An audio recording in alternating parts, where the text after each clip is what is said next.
الحمدللہ نحمدہ و نصلی علی رسول الکریم۔ حضرت یحییٰ بن ابی راشد نصری رحمۃ اللہ کہتے ہیں کہ جب حضرت عمر رضی اللہ عنہ کی وفات کا وقت قریب آیا تو اپنے بیٹے سے فرمایا، اے میرے بیٹے، جب مجھے موت آنے لگے تو میرے جسم کو دائیں پہلو کی طرف موڑ دینا اور اپنے دونوں گھٹنے میری کمر کے ساتھ لگا دینا اور اپنا دایاں ہاتھ میری پیشانی پر اور بایاں ہاتھ میری تھوڑی پر رکھ دینا، اور جب میری روح نکل جائے تو میری آنکھیں بند کر دینا اور مجھے درمیانی قسم کا کفن پہنانا، کیونکہ اگر مجھے اللہ کے ہاں خیر ملی تو پھر اللہ تعالیٰ مجھے اس سے بہتر کفن دے دیں گے، اور اگر میرے ساتھ کچھ اور ہوا تو اللہ تعالیٰ اس کفن کو مجھ سے جلدی چھین لیں گے،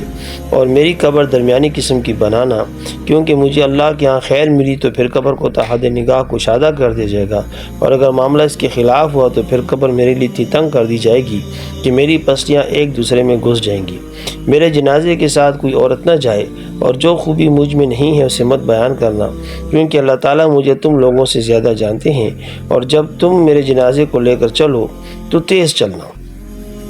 کیونکہ اگر مجھے اللہ کے ہاں خیر ملنے والی ہے تو تم مجھے اس خیر کی طرف لے جا رہے ہو، اس لیے جلدی کرو، اور اگر معاملہ اس کے خلاف ہے تو تم ایک شر کو اٹھا کر لے جا رہے ہو، اب اسے اپنی گردن سے جلد اتارو۔